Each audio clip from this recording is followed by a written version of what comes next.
You've reached Hotel Pacifico, your 5-star destination for BC politicos. Press 4 for room service. Press the star key for your hosts Mike McDonald and Kate Hammer. So welcome guests. You might want to put your feet up and call in room service for this one, because we're going to go into the battle between the federal government and Meta, what it means for BC news outlets, and what it means for how you consume your news. And our guest today is Rachel Curran, Head of Public Policy at Meta Canada. And Rachel's got a great political pedigree as well. 7 years or almost 7 years in the Prime Minister's office under Stephen Harper. Before that, a significant tour of duty at the BC legislature, working for the Minister of Public Safety. I believe he's a man by the name of Coleman you spent some time with out here in BC. Yep. Rachel's a lawyer. Rachel's got a resume that makes me feel very shy about my accomplishments, but we're really glad she's come here today and to share her knowledge of what's happening with the landscape in social media, with Meta, with the competitors, and all the issues that are intersecting with Canadian media. Welcome to Hotel Pacifico, Rachel. Thank you, Mike, and thanks, Kate. Really appreciate the invitation. And Mike, you're very kind to say that. Your own resume is pretty impressive, but I appreciate the shout out. I barely ever get out of the house. So let's not assume all the listeners know the totality of Meta. The other name change, the name change that was a little more successful than BC United's. Yeah. It had a little more firepower behind it. That's a low bar. We're talking Facebook. We're talking Instagram. We're talking WhatsApp. Threads. We're talking Threads. Yes. Paint a picture of Meta today for us, Rachel. Yeah, I mean, it's a series of services and apps, as you've noted, Mike. So Meta Platforms is kind of the umbrella name for the company, but within that, there are the Facebook app, Instagram app, WhatsApp, as you know, private messaging service, the new Threads app, which has just been launched less than a year ago. And of course, we've got significant work going on the metaverse, building the metaverse. I'm sure you've all heard of that. And artificial intelligence now, a great deal of the company's time and effort is absorbed now with building out these large language models that are the foundation for a lot of artificial intelligence work that's happening. So yeah, that's just sort of scratching the surface, but that's some of what we work on. It'd be good. I want to come back to the AI stuff, but let's stay here for a second, because I think it's really interesting, like the kind of universe of social media platforms and who's where. And I know, to shout out again to Mike's resume, I guess, because there's a Polera. Polera does track sort of where Canadians are on social media platforms. I'll pick out a couple of facts just to say, only 10% of us aren't actually on platforms, us in Canada, about. And then the leaders really are under the Meta umbrella. They're Facebook and their Instagram, women leading the way and skewing a bit younger on the Instagram platform. Do you want to build that out for us a bit and just maybe talk about the trend lines that Meta's tracking?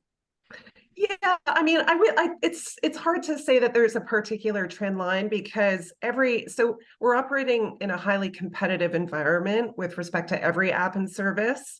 So we're constantly, looking at what competitors like TikTok or Snapchat or Reddit are doing, looking at how they're attracting audiences, particularly younger audiences, and adjusting our products accordingly.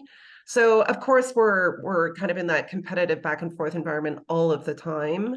But this world, as you know, moves so quickly, and technology changes and advances so quickly. I think it's safe to assume, we just assume that what we know as Facebook and Instagram will be around forever. They actually haven't been around very long. And, if I had to look 5-10 years down the line, I think the way that we will communicate and connect with each other is going to look very different.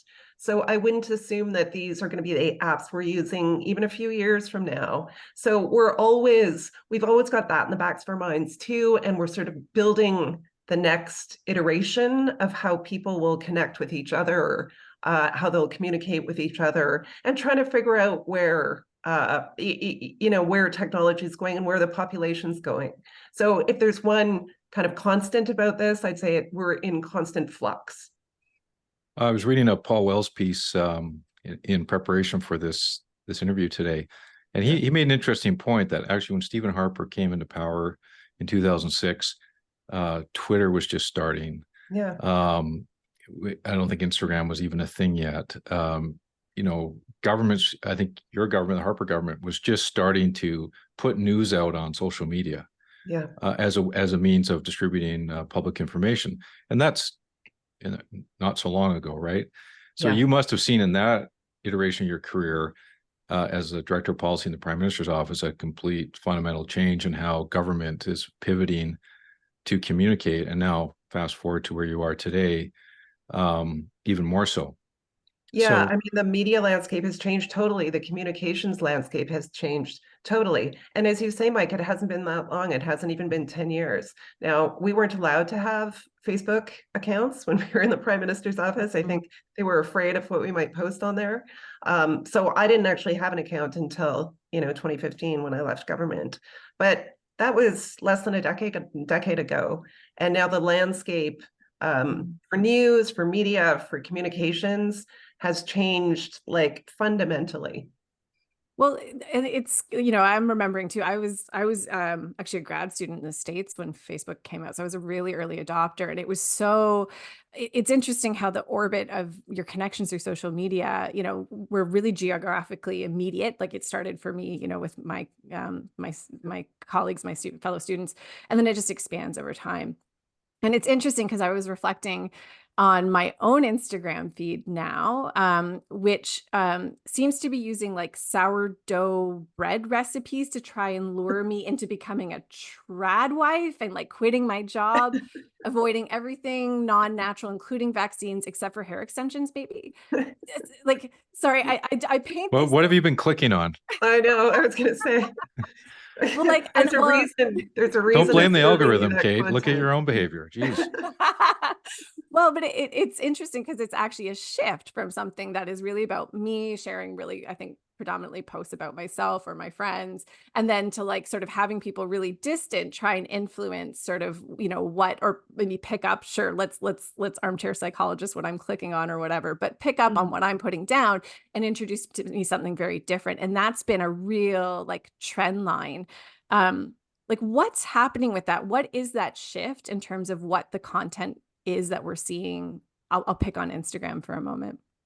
Yeah, I mean, it's a really good question. So this is the infamous algorithm, right? And we put in our transparency system all of the signals, information about all of the signals that an algorithm will read about you. So we now have this thing where you can click on a post or the three dots on Facebook and it says, why am I seeing this?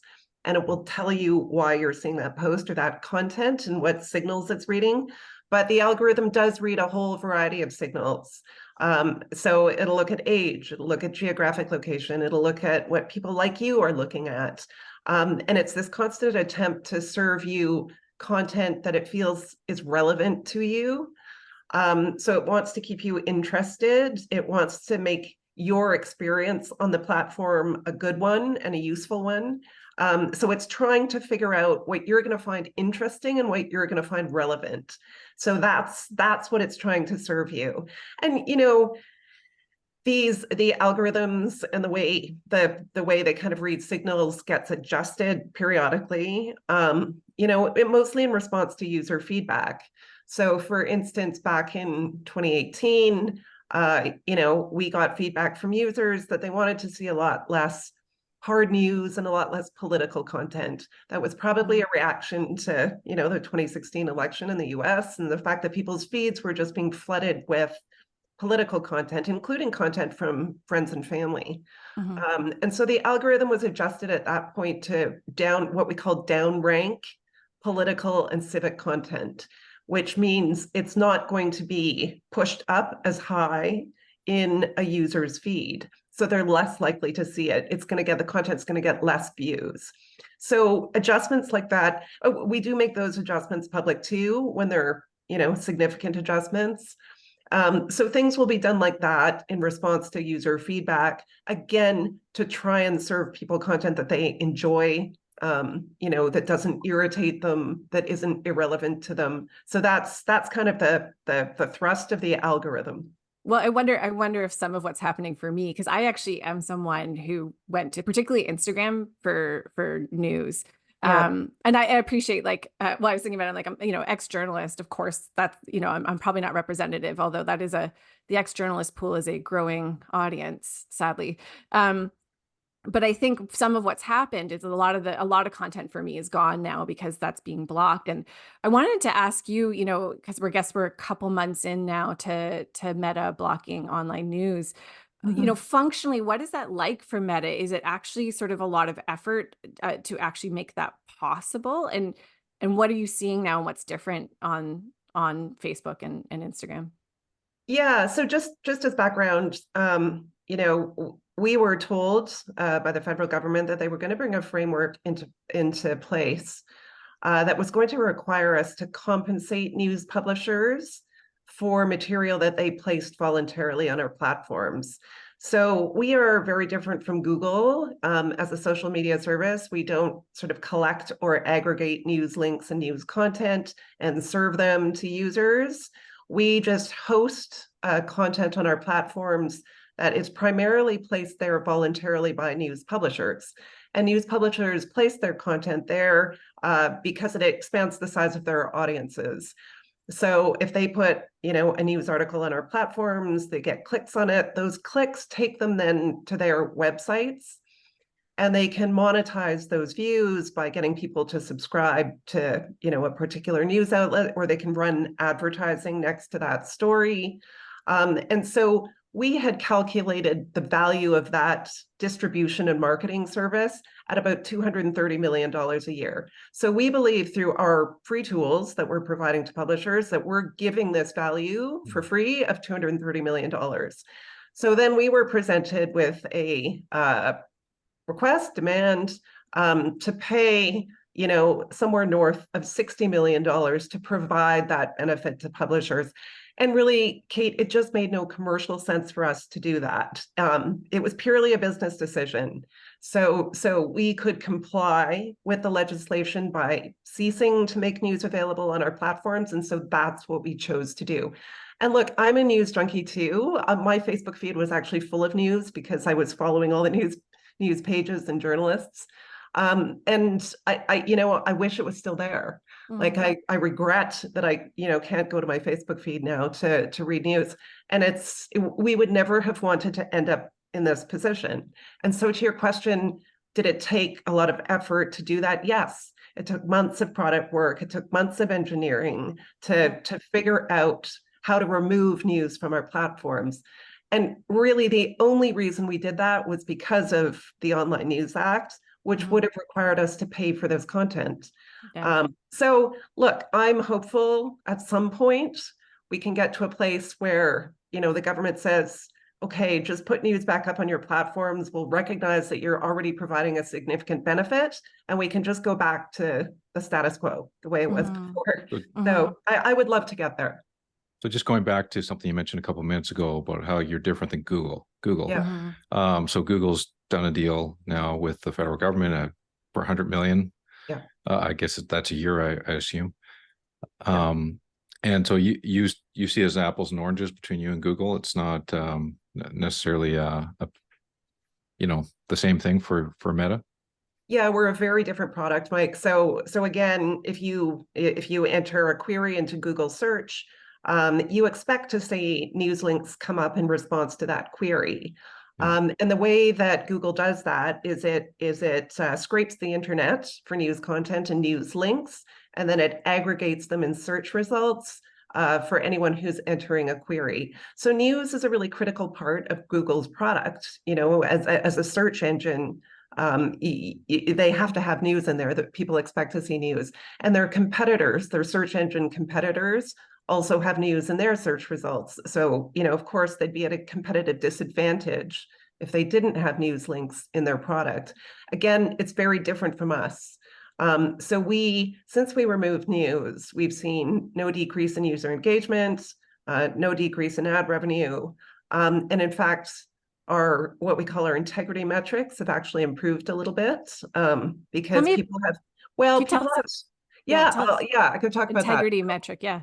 Yeah, so news produces strong opinions in people, right? It can Yeah. be quite polarizing. And if you've ever seen a news article online that's controversial or that generates strong opinions in people, there's often a long list of comments underneath with people going back and forth about the issue and arguing and debating. And sometimes they do that respectfully, and sometimes they don't.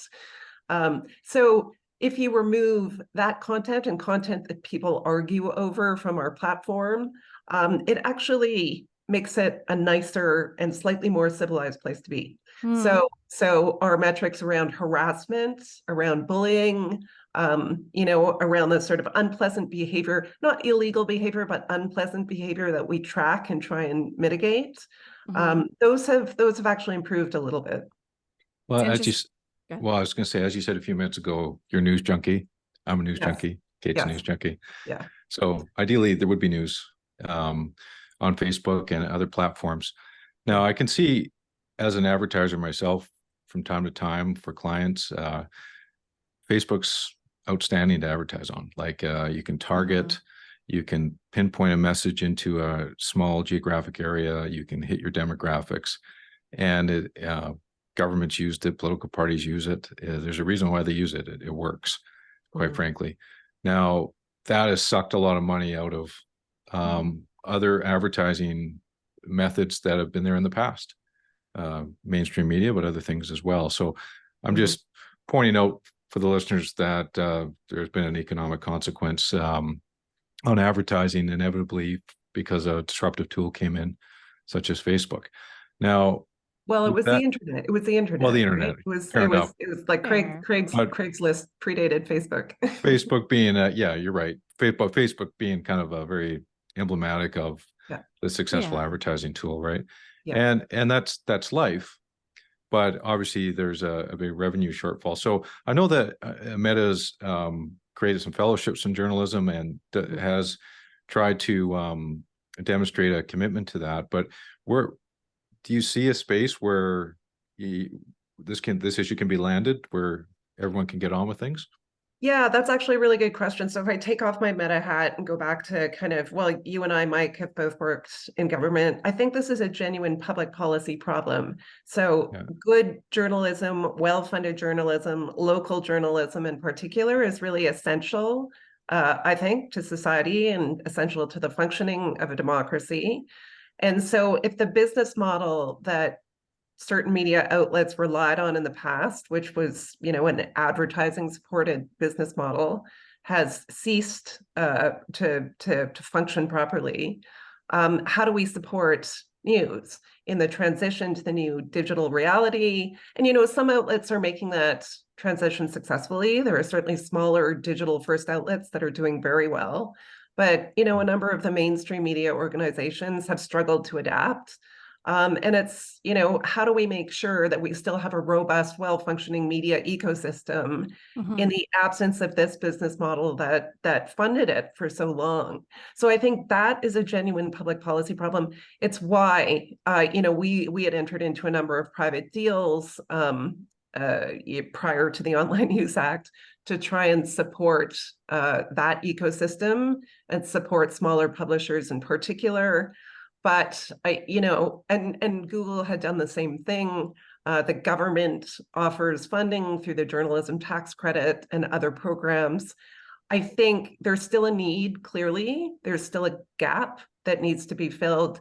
And I think the discussion is, how do we fill it? How do we make sure that journalism is adequately funded? And there's a number of ways to do that, I think. The government's talking about a digital services tax on big internet companies. It could certainly funnel some of the revenue from that tax into supporting media and local journalism. I think that would make a lot of sense. Some folks have mooted like a central fund model where companies pay into kind of a pot that gets distributed to media outlets in some kind of, fair and transparent way. So I think there's, a number of models that could work and should be discussed. But help us understand, Rachel, because when you're talking about some of those models, like a digital services tax, and the difference in why you sort of see that making sense, and then is it the difference of kind of carving out Google and Meta versus having something that's more across platforms? Like, what's the distinction you're making there? Yeah, so the Online News Act basically asks two American companies, so just Google and Meta, to fund a significant portion of the Canadian media ecosystem. We don't think that's fair. We don't think that's sustainable. I think that should worry audiences, that media is totally dependent on these two tech companies for their livelihoods. So we just and then, Kate, it was back to that kind of fundamental problem we had with the legislation initially, which is that asking us to pay for material that publishers place voluntarily on our platforms that really has no commercial value to us was just something we couldn't live with from a business perspective. Yeah. So that it was really the way this legislation was structured and the framework it imposed on us and on Google that was problematic for us. Yeah, I think it's interesting because I really do see the difference, the distinction you're making there between the relationship of Google versus versus Meta to online news. What's still kind of what's kind of sticking with me though, and I'll just name, we've had a bunch of closures of small outlets in Dawson's Creek and Fort Nelson, and now like BC's kind of northeast is really like a news. It's Dawson Creek. What did I say? I think you said Dawson's Creek. I think that's a TV show. Oh, it's like your favorite move to call me out. Oh my God, Kate's not even reading books anymore. She's just swiping references. Oh boy. Oh, way to ruin my rhythm. I'm sorry, Rachel. He intervened sometimes. I couldn't let it pass. So, but I guess I'm saying like, and they did name, Google and Meta, a lot of the publishers of some of those places, just as like the critical kind of loss of revenue that forced them to close. And I'll say too, I think the other interesting thing is if you look across the G7 and where there's sort of different efforts, in Europe, Australia to regulate this space, they are kind of pointing at Facebook and Meta pretty consistently. So I guess, why do you think, maybe I'll put it this way, why do you think that distinction you're making between Meta and Google and the relationship to online news doesn't seem to be living in the minds of media outlets or landing for many members of the G7, frankly? Yeah, so I would say like no other country has introduced anything like the Online News Act. There are a couple of countries, Indonesia, California, which is not a country, but they have started to move forward with legislation that scopes us out and approaches Google the same way that I've just described. So because of the difference between Google and Meta, they've decided to scope us out and proceed accordingly. So no other, with the exception of Australia, and I can go into excruciating detail about that, but that's a very different bill as well. So that allowed, that bill provided a channel for us to negotiate private deals with news outlets to stay out of the ambit of the act. So we're still actually not designated under that legislation. Canada's Online News Act does not provide the same channel to exempt yourself from the legislation by entering into a number of private deals. So that was a pretty key difference. But look, I mean, to your point about, I think there's a genuine policy problem, especially in the area of local news. Like news outlets, it's very difficult for them to be sustainable in smaller communities, especially when this advertising-based business model no longer works. But that, again, that came along with the advent of the internet, right? All of the advertising moved online. Advertising companies like ours built advertising models that allowed advertisers to target very efficiently. And so, people were no longer advertising in newspapers for good reason. Now, that doesn't solve the problem. Okay, well then how do you support and fund journalism? So I still think we need to figure that piece out. But it wasn't sort of because of Google and Meta that these local news outlets started to struggle. And I have to say there are a number of communities where we're kind of small or independent outlets have really started to flourish and have built audiences. And truthfully, we're hearing from a lot of them now who say they reach their audiences on Facebook and Instagram, and they want that distribution value back. So it's not, yes, money would be nice, but what they really want back is the ability to reach audiences through social media platforms. So again, I would love to get to a place where we can just figure out how to fund journalism, acknowledge that news content doesn't have a lot of commercial value to us, but that we want to offer distribution value, and we want to be able to support the news ecosystem in a way that makes sense for us. Let's move. Go ahead. Yeah, I was going to take a different tack here because Yeah. I can't let you leave this interview without asking this question. Elon Musk, discuss. Yes. What's That's going the on? question. That's What's it. going on with X? Like, where do you think they're going, and what impact do you think they're having on That's a tough one, Mike. on the commons? Yeah, You have any idea where they're going? No, I don't. So I have no insight into what is happening on X, formerly known as Twitter. I mean, I was on Twitter for a long time, and it was sort of a fun place. But actually, a lot of it was for news content, because there is and was a lot of news content posted. And they're not captured by this legislation, are they? No, but again, which is kind of points out some of the problems with it from our perspective. There's a lot of news content on Twitter. There's a lot of news content on TikTok. None of those platforms are captured by the Online News Act. So listen, I don't know what's happening with Twitter. It used to be kind of a fun space to debate policy issues. Twitter broke my heart. I used to love Twitter. Me too. I used to spend way too long on Twitter talking about politics, interacting with people who are interested in politics and policy. And it's now just become, at least in my experience, it's become pretty toxic. But that's just, I mean, look, that's anecdotal. I have no idea where the company is going as a company. It's just become a more problematic space to be. And I think that speaks to a lot of the work we do, and I know we get criticism, and some of it is fair, about problematic content, whether it's misinformation or fake news or things like that. But we spend a ton of time and effort, and billions of dollars in monitoring for that content and removing it, or downranking it, or using our independent fact-checking network to apply informational screens on particular pieces of content. So that just takes a lot of time and effort and money. And it's clear that Twitter has kind of stopped doing that work. That's what I was going to say, like the case for Threads, right? And I say this, like, Elon Musk, I think, was on the Daily podcast this week talking about how Canada doesn't have free speech or Miranda rights. And like, I was thinking about it, like, is the strategy for Threads to just be like not Elon Musk's platform? Like, beyond that, like, the case is actually more like a better moderated conversation. Okay. Yeah. Like, why would I go on? I'm not on Threads. Why would I go on it? Yeah. I mean, the idea behind Threads was really to be a nicer, more civilized, more respectful version of Twitter.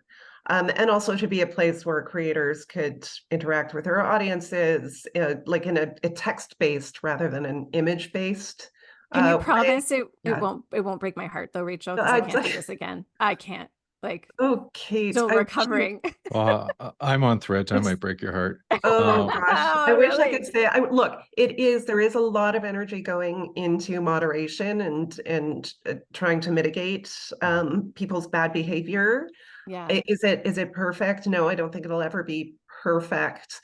I think if I did have one criticism, again, taking off my meta hats, we have these very good and nuanced policies around what is and isn't allowed on our platforms. They're called our community standards, and we put a lot of thought into deciding what can and can't be on Facebook and Instagram and now Threads. But when it comes to enforcement of those policies, it's not perfect. And it's because we're dealing with billions and billions of pieces of content. Only a portion of that gets reviewed by humans. Humans make mistakes. Automated systems that review the rest of it make mistakes. And so we're getting better. And I think artificial intelligence is going to really help with this. But there is definitely a gap between the aspiration of our policies and the reality of our enforcement. Well, like, let's talk about that though. Like, AI is going to help with this, but isn't AI Yeah. also going to intensify the problem? Like, or Yeah. deep fakes and like, what is Meta doing to get ready for AI and deep fakes? Yeah, it's a shield and a sword. So Mm, AI is going to help us monitor and remove problematic content much more quickly and much more effectively. So that's a great thing. It's, used by people who want to use it to do bad stuff. It's also going to allow the creation of content, a lot more problematic content, including deep fakes. So yeah, again, a lot of our artificial intelligence work right now is around integrity measures. So watermarking images that are produced by AI. We're now working on video and on text mm, as well. There's still not a great technical solution to watermarking video and text, but that's coming. I'm mhm, sure it'll come in the next year. So really making it clear when material is generated by artificial intelligence to someone who's reading it or viewing it, I think is going to be one of the really important things that we get done over the next few months. You think, It, well, I'm drawn for authenticity. I'm drawn to LinkedIn mm, because everyone on my LinkedIn feed, I basically know who they are, I think. And I'm getting information out of it that's suited to me professionally, as opposed to, sharing sourdough recipes. But I'm wondering, are the other networks, is inevitably, whether it's Threads or X or whatever, eventually going to have to go to more verified accounts where there's actually, there's a real person there, or are we just going to be stuck with mm. kind of fake accounts and pseudonyms? And because that's, I think, where a lot of the toxicity comes from, is people hiding behind something that, and their identity is not apparent. Am I being Pollyannish and hoping for that? No, I agree with that 100%, Mike. So you can't be anonymous on Facebook. We remove like billions of fake accounts every year, and people who've Mm, signed up under names that aren't real. So our policy is that you have one Facebook account and it's under mm, your own name. I think Twitter X has a very different approach. There are pros and cons to that. The cons mm, are like everything you see on there, but the pros mm. are that people I think feel the ability to speak out more freely. Yeah. When they're not, when they're not going to be held accountable by sort of bosses and colleagues and friends and things like that. And there are sometimes reasons, especially in authoritarian countries, where you might need anonymity Mhm. to speak Yeah. freely without like being thrown in jail, right? So I think um, You didn't just that's compare important. Canada to an authoritarian country, did you? No, I don't think anyone's been thrown in jail yet here for, a post that they've made on Facebook or Twitter. But I do think anonymity it causes people to say things that they would never say otherwise. And yeah, that can be a real problem. Well, as you know, there is a jail cell in the BC legislature, Yes, Mm, and you were in the Office of Public Safety. And mhm. that's I'm not right. saying you threw anybody in there, but We may have thought about it. We may have thought about so it. So just yeah. I was going to ask one more question about TikTok, Yeah. Mm, and it's, I mean, I through my research, I track how people get their news, and I see TikTok's been rising, especially with young people, as Instagram has, over time. And so obviously, national security concerns have been raised. I think Corey tonight, I believe, raised on one of our sister shows here, concerns about TikTok and whether it should be banned in Canada. And is Meta have a position on this? Do you have thoughts on that and what TikTok presents as a security concern? No, I mean, again, so they're a competitor of ours, of course. Yeah.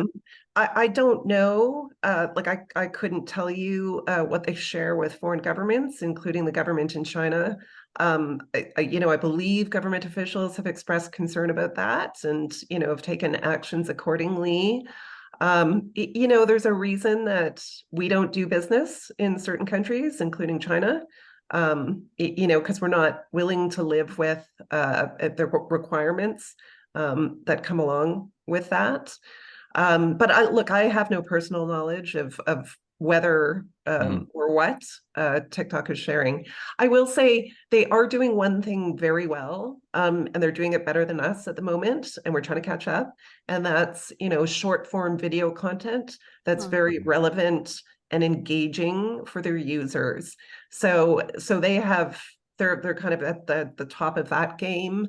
And to your point, Kate, about news, like I love reading news in the newspaper. I love reading text.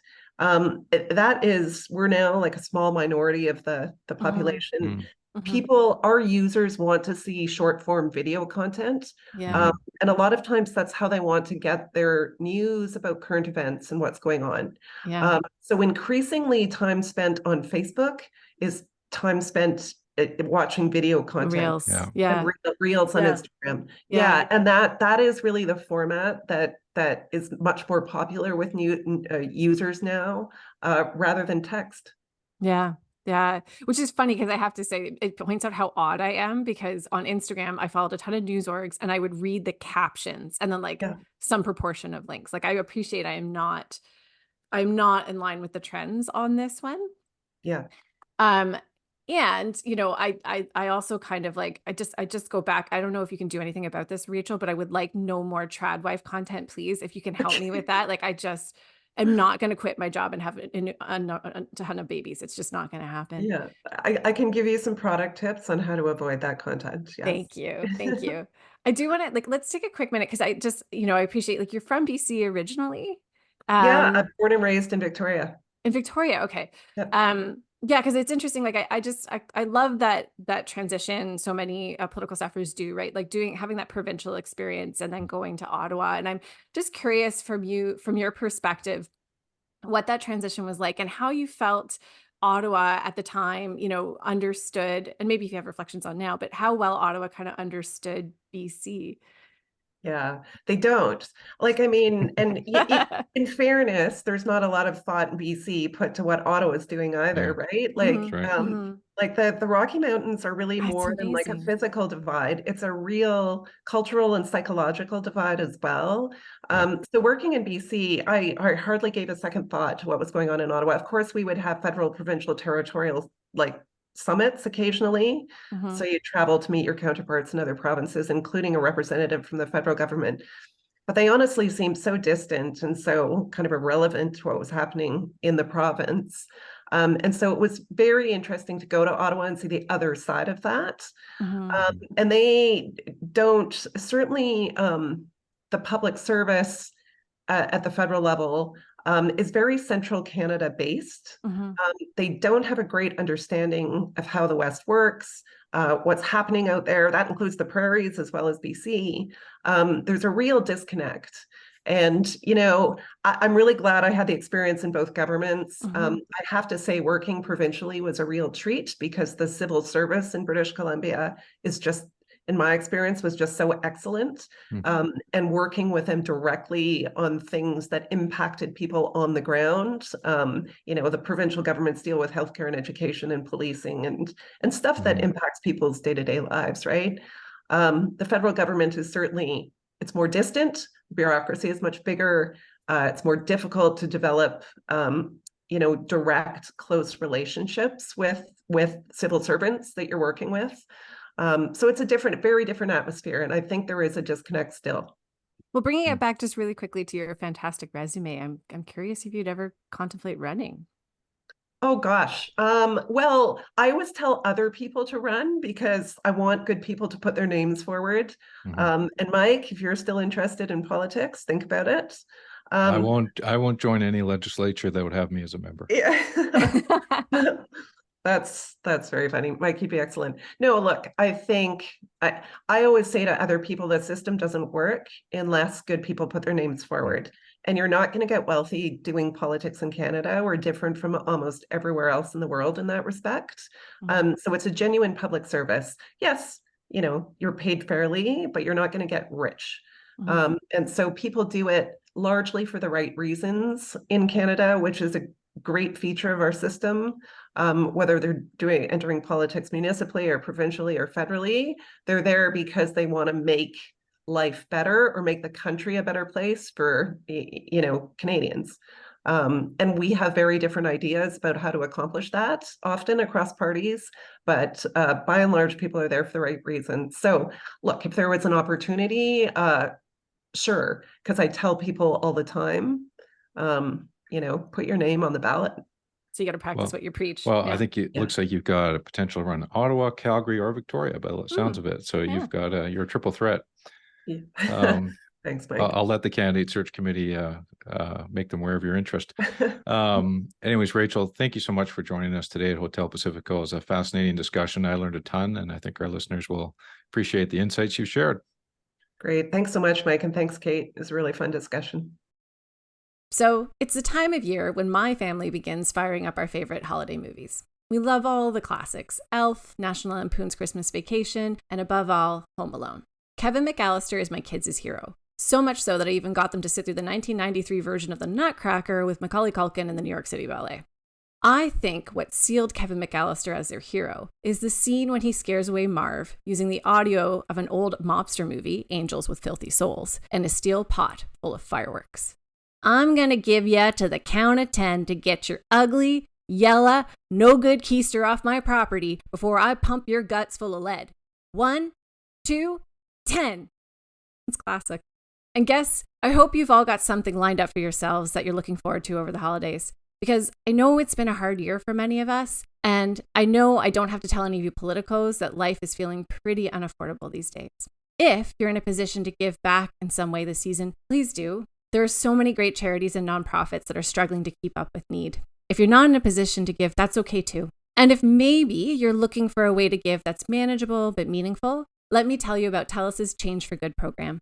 When you sign up every month, TELUS will round up your bill to the nearest dollar, and the funds will go to the TELUS Friendly Future Foundation, which supports over 500 local charities empowering youth in Canada. Charities like the YWCA, Breakfast Club of Canada, and Innovations for Learning Canada. It's part of TELUS's long, storied history of giving back. You can go to telus.com/change for good to learn more. And it's a beautiful reimagination of what Kevin McAllister could have meant when he fast-forwarded the VHS tape to tell Marv, "Keep the change, you filthy animal." Hello. You've reached the Hotel Pacifico Strategy Suite. Today in the Strategy Suite, we're looking ahead. We'll start with a poll from Abacus that has Rustad's BC Conservatives leading Falcons BC United by 9 points. Geoff, is there a risk that this poll could become a self-fulfilling prophecy for BC United? I think it's a really big challenge for Kevin Falcon after a long session where he did his best, and you could tell he was working hard to lay a beating on David Eby and the NDP. He's got this big problem on his right flank, and I understand they're raising money now for a big name recognition campaign in the spring, but we're really at the 11th hour now for this relaunch of the BC Liberals to take effect, and a lot of work to do on the Falcon front if he's going to pull this back, which is not impossible, but and Mike lives in the realm of the not impossible, turns out to be possible. So I don't know, Mike, do you think he's done or just resting? I'm going to tell a little story. I'm going to go back to my own personal experience in 2012 when I believe around the time a poll came out that BC Liberals were third and John Cummins Conservatives were ahead. It didn't look good. Let's put it that way. It was bleak. And Jim Shepherd, who was $1 a year advisor in the Premier's office, former CEO of Canfor, and he was there to lend business expertise and leadership advice and so forth in the Premier's office for a time, pulled me into his office one day and said, "Mike, have you heard of the Stockdale paradox?" And I went, "Oh, what?" And he explained it to me. It's a chapter in Jim Collins' book, Good to Great.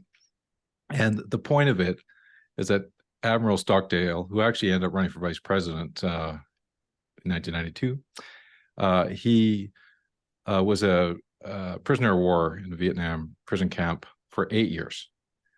And the way he got out of it, sane and alive, the story goes, is that he faced the facts as they were, the cruel reality of the situation he was in, but he had the absolute faith that he could prevail and get through it.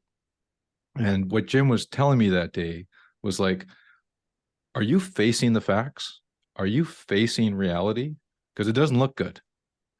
Now, I felt I was, but it wasn't apparent to others that we had a plan.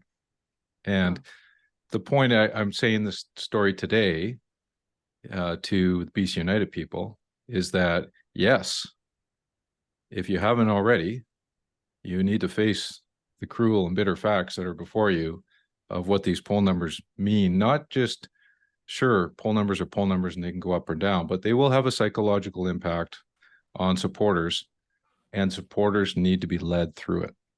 Okay, Mike, I'm going to put an asterisk there because what Jim Shepherd then did was go out and raise over $1 million to spend it on attack ads on the NDP, which would not be legal right now. And the NDP is out raising, fundraising, Kevin Falcon's BC United by 2-1. So good story, and you did very well at the end of it, but couldn't play it that way today. Well, okay. The point is, with the rules that were in place of the day, is that we were way down. Yep. And had the point of the Stockdale paradox is rose-colored glasses and optimism is not going to get you through it. Like, you better deal with the reality you're in and fight your way out of it and bring people along with that, or else you're not going to get there. And so, yes, Jim Shepherd was fully in on the mission. Very helpful. Very in on the mission. But there was a lot of things that went right, and there was a lot of luck along the way and all that stuff, right? But Falcon has to make his own luck now, and he needs to find his own version of both improvements within the party and finding support outside the party. And it's not going to be easy, but it starts with, we got a plan. Well, speaking of luck, the NDP are riding high, 18-point lead. But, I think there's some serious headwinds. The conditions are not lucky, we'll say. We've sort of seen the economy manage to stagger along, generally to date, but we've saw a retraction in the third quarter of 2023. BC in particular is facing real headwinds with our reliance on the real estate market, our exposure to trade tensions. So I'm thinking for EB's NDP, they're probably looking ahead to this next budget, sort of figuring out how they manage that. And Geoff, is this the sort of thing that might push them to want to try and pull the trigger earlier on an election?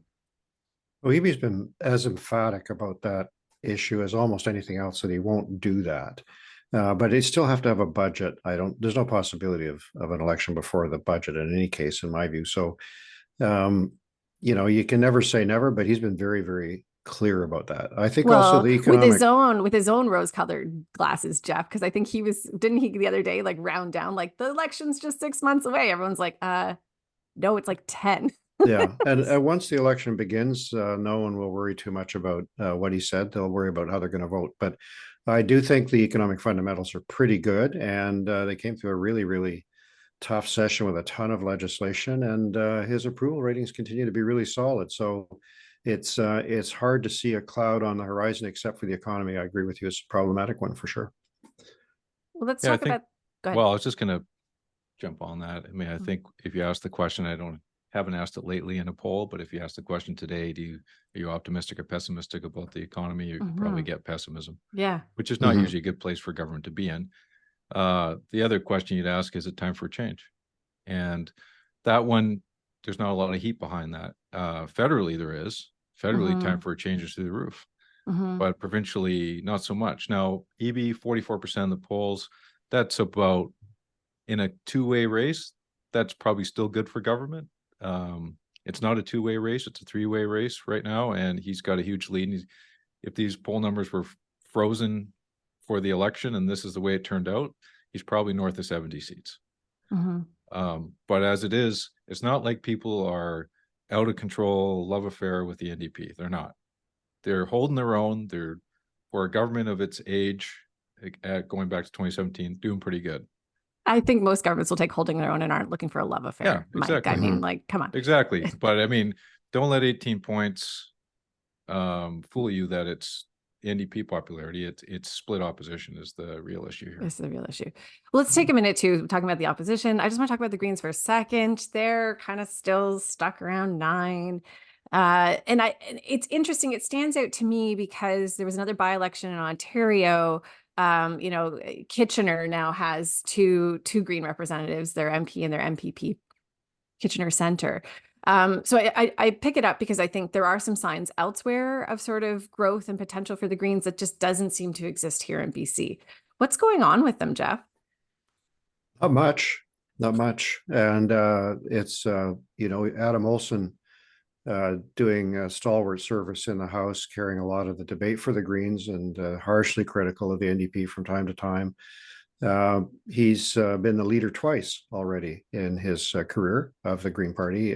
Once on an interim basis, I guess, but not hearing a lot from Sonia Furstenau at all. And it's not clear to me where they would find great new candidates. They had a candidate they thought against Adrian Dix, who had to bail after unfortunate comments on social media. So I think they're in trouble, and this is helpful for EB because, of course, this whole process started with a minority government with the Greens playing a significant role.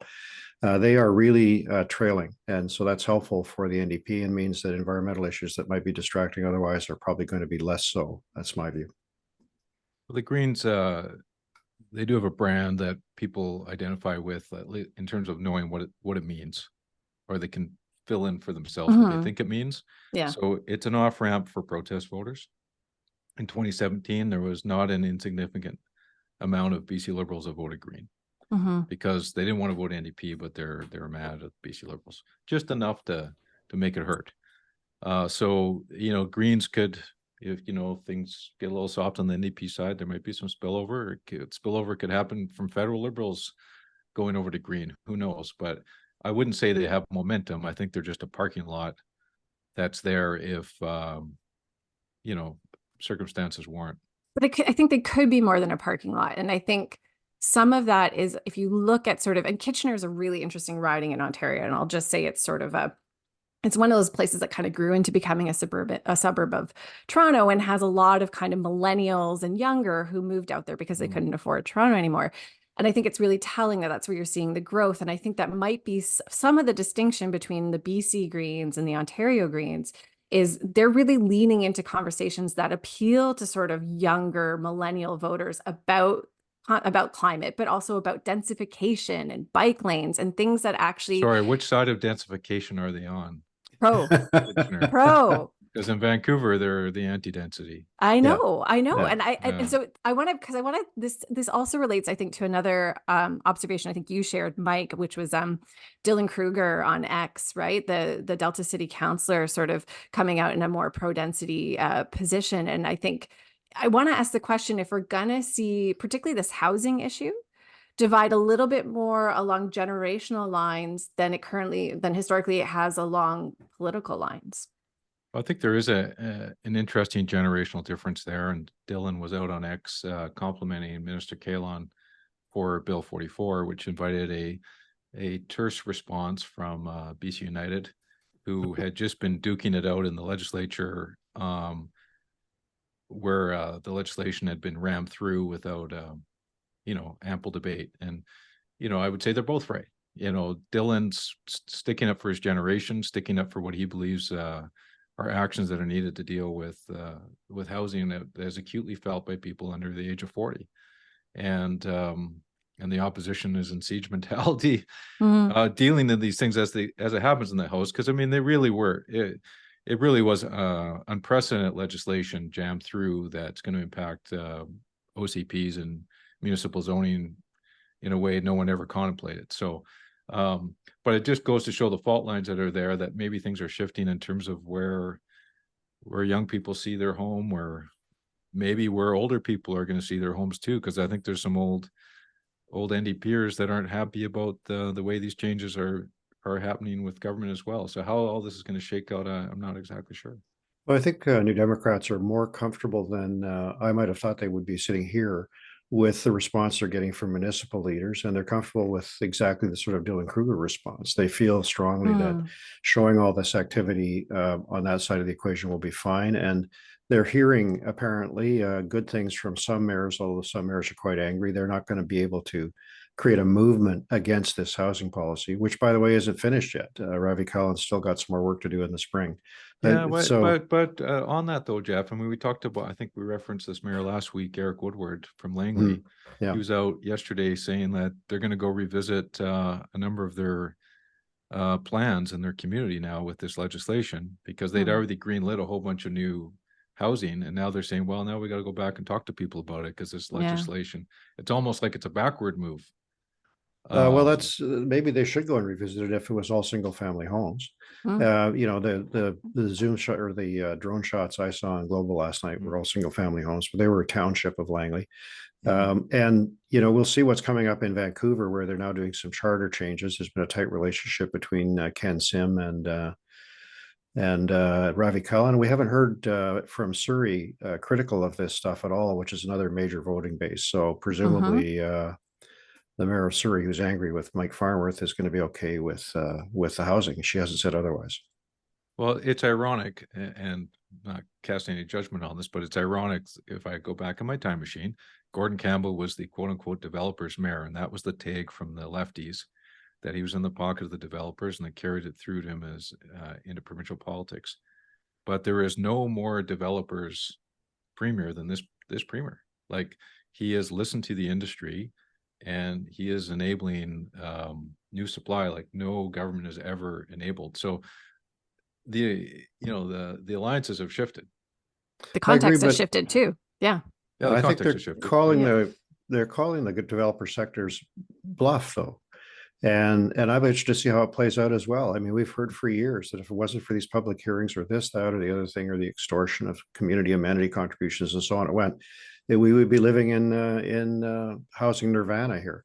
Well, there's very little left to complain about, and Ravi Kalan's still got to do the BC build part, which we're not sure how that will play out, but presumably a more interventionist side of the conversation. But yeah, the commentary I saw during the week as they wound up from the chattering classes, really, and I mean, I'm not sure how voters are going to see it, was that it is the most far-reaching thing that's happened forever, including that statement from Anne McMillan at the UDI, who said it's transformative. So maybe it'll be transformative in exactly the way that people like Dylan Kruger hope. Okay, we're gonna take it there, and we're gonna go to the mini bar. Let's raise a glass or take a shot. Time to raid the mini bar. Okay, my toast is actually for Ravi Kalan, housing minister and a House leader. This is a guy who just over a year ago decided to... This is your second toast to Ravi Kalan. Is it? I'm sorry. Okay. Jeez. Yeah. Hose you guys down. Okay, I'm going to do it anyway. I'm not going to be bullied. I'm not going to be bullied. He decided not to run for the leadership to spend more time for his family, and has now done 6 bills in a fall session while House leader. So I hope the family time's working out for him. I'm actually gonna make a toast too. I'm gonna toast to the city of Surrey, Mayor Brenda Locke. I think these campaigns they have out now about the NDP Surrey tax, I think they've got legs. I think they've got a bit of a earworm piece to them. I was thinking about it, and I think there's this beauty. I don't think it's gonna stick as NDP Surrey tax. I'm gonna call it now. I think it's gonna be more like Surrey tax, but it's got this kind of like those guys in Victoria, those guys in Ottawa, they don't get what it's like right now to fill my car. They don't get what it's like right now to go check out at the grocery store. They don't get what it's like to look at my bank account at the end of the month. And I'm sort of like envisioning people kind of maybe not in Surrey, but in another place outside of Vancouver and Victoria, hearing something in that could resonate. So I raise a glass to the city of Surrey for nailing something that I think has some good potential. And I'm, shout out to people and the EB government to keep an eye on this one. Brenda Locke, she's one tough grandma. Speaking of tough grandmas and tough Swedes, I'm going to go a little personal this week. A couple glasses to raise. One is to my mother.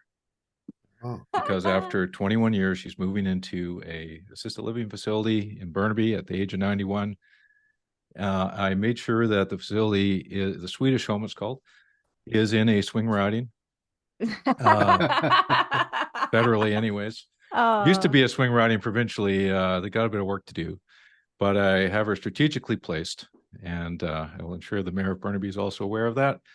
But does your mom have a political animal T-shirt or feminist AF T-shirt from Madame Premier? Because if she yeah. could probably be outfitted. Yeah, Jeff, absolutely. I think I've got a holiday gift idea for our colleague. She's got some hot Okay. takes. Let's just put it that way. Yeah. But obviously she's been a big supporter of me over the years. But another tough Swede grandma I want to shout out is May Cabot, who most will not have heard of before.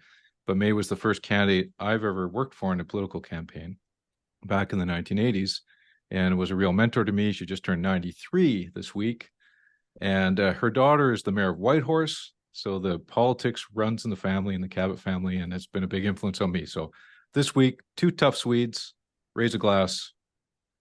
Love you both. Here, Toast here. all around. Okay. Nice. That's it for our stay this week. I'd like to thank Rachel Curran for joining us today and thank presenting sponsor TELUS for making Hotel Pacifico possible. We've got some excellent holiday listening in the works, so see you next week, guests. BC, you can never leave. Checkout time at Hotel Pacifico. We hope you enjoyed your stay.